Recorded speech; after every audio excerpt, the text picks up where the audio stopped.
Is this the first time कि आप किसी साइकोलॉजिस्ट को कंसल्ट कर रहे हैं, तो आपके माइंड में बहुत ज़्यादा कन्फ्यूजन होंगी कि आपको जज तो नहीं किया जाएगा, आपकी इन्फॉर्मेशन प्राइवेट और कॉन्फिडेंशियल रहेगी या नहीं रहेगी, आपको रिटन टास्क क्यों दिया जा रहा है, और फर्स्ट थेरेपी सेशन के बाद ऐसा क्या मैजिकल होगा कि आपकी लाइफ चेंज हो जाएगी। अस्सलाम वालेकुम, I am Sara Ahmad Neena, consultant clinical psychologist and relationship counsellor from Lahore, Pakistan. आज की इस वीडियो में आपकी सारी कन्फ्यूजन दूर होने वाली है कि फर्स्ट थेरेपी सेशन में क्या होगा और इसके बाद आपकी लाइफ कैसे चेंज हो जाएगी। So number 1, privacy, confidentiality and no judgement. आपकी जो भी सारी इन्फॉर्मेशन होती है that is kept private and confidential. आपकी कोई भी इन्फॉर्मेशन, कोई भी बात आपकी इजाजत के बगैर किसी से भी नहीं की जाती। एथिकली भी और रिलीजियसली भी अगर देखा जाए, so we need to keep each others secrets. तो उस चीज के बारे में you need to be very relaxed कि आपकी सारी इन्फॉर्मेशन प्राइवेट और कॉन्फिडेंशियल रहेगी। जजमेंट, कि हमें जज तो नहीं किया जाएगा। No psychologist is there to जज you, honestly we are there to help you people out, to guide you people out how to change your perspective of life. And जब आप ऑनेस्ट ही नहीं होगे, अपनी चीजों को सही से नरेट नहीं करोगे, तो कैसे एक्सप्लेन किया जाएगा। And then again we are there to understand कि आपके साथ ऐसा क्या क्या हो चुका है जिसकी वजह से you have come to this point कि आपको काउंसलिंग सेशन बुक करवाना पड़े। सो बी रिलैक्स्ड कि आपकी इन्फॉर्मेशन भी प्राइवेट रहेगी और आपको जज नहीं किया जाएगा।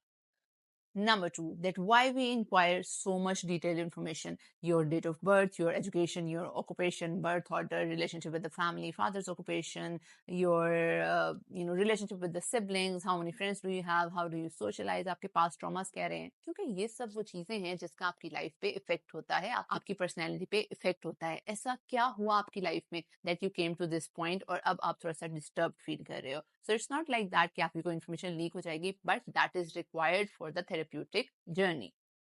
Point number 3, very important, that you need 4 to 6 sessions to reach to a point where you can feel mentally relaxed, where you can feel that okay, you have gained back that strength to deal with the life stressors.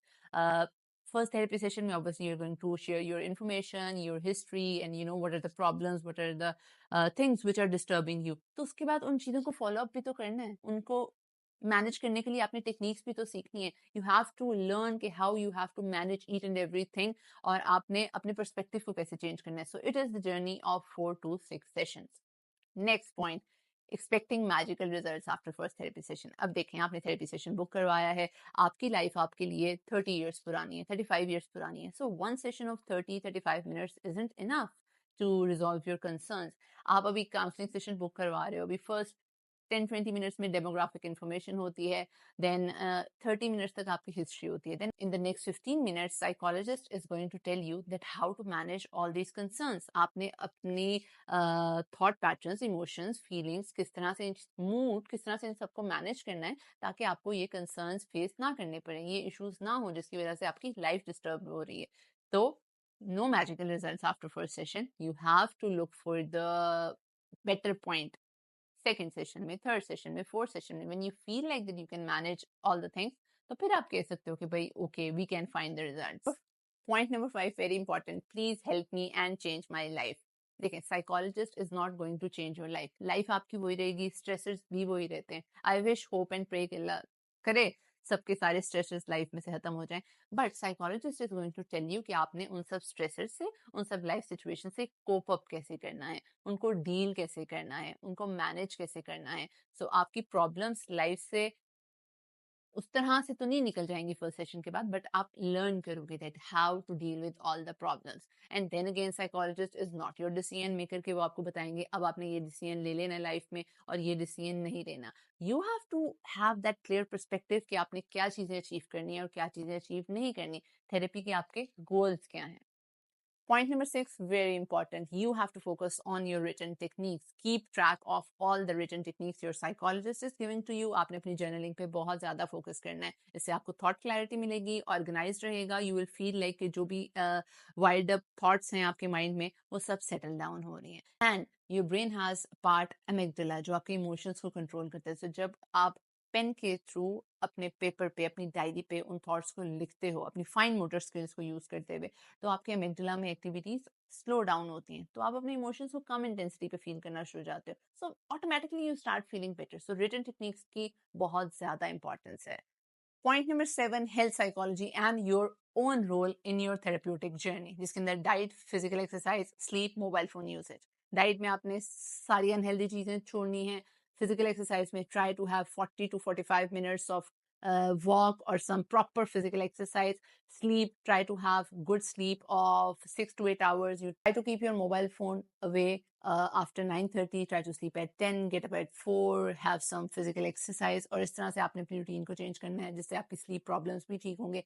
Then again mobile phone usage, अपने mobile phone usage का एक specific time बनाएं. Stay away from toxic people, maintain emotional boundaries. Try to disassociate yourself from your past traumas. Tell yourself that how your past traumas are no more related to your life and no more part of your life. Denial से बाहर आए, self acceptance की तरफ focus करें, self पिटी की तरफ नहीं जाना, खुद पे तरस नहीं खाना. Gratefulness, be grateful for what you have. Do not compare yourself with other people. ये वो सारी चीजें हैं जो आपने खुद अपने आप को बार बार रीअश्योर करवानी है. आपने अपने थॉट्स को चेंज करना है, पॉजिटिव करना है, इन सारी चीजों को फोकस करते हुए. तो ये सब कुछ तो आपने खुद करना है. No psychologist is going to come and take your mobile phone from your hand कि भैया 5 घंटे हो गए रील्स स्क्रॉल करते हुए. सो you have to focus on all these points. Point number 8, informed consent and demographic form. If your psychologist has given you any demographic form, तो आपने वो fill करके submit करवाना है. And अगर आपको informed consent दिया गया है, so you have to thoroughly read that and you will be informed about all the steps and all the procedures of therapy. तो आपने उसको भी submit करवाना है अपने therapist के पास. That is basically the ethical consideration जिसको हम जरूर follow करते हैं. Ethical therapeutic relationship. You need to have a very respectful relationship with your therapist. They cannot be your friends. You cannot ask personal questions to them. You need to have that specific professional boundary with them. उसके अलावा therapist and you yourself have to have a respectful boundary for each other's social, culture, and religious values and familial values as well. And yes, you cannot expect 24/7 replies by your therapist because there is some ethical and professional boundary. और वो भी essence होता है ना जो therapy sessions में होता है, that you need to discuss your previous concerns. उनका track होता है जो कि एक professional way में follow up करना होता है.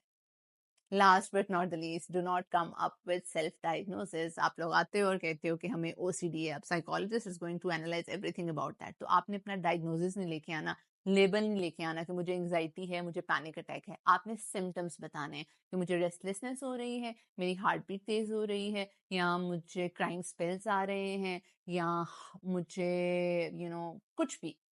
Do not self diagnose. Google ना करें सिम्टम्स को. बस आप लोग अपने सिम्टम्स को लेके आए. मेंशन कि आप किस किस चीज से गुजर रहे हो rather than giving the self diagnosis. So I hope so all the confusions are cleared regarding your first therapy session. अभी भी अगर आपकी कोई confusion है और आपको लग रहा है कि पता नहीं therapy session में क्या होगा, you can ask in the comment section. Channel को सब्सक्राइब करना ना भूलिएगा. I'll be coming up with the next video soon. Take care. Allah Hafiz.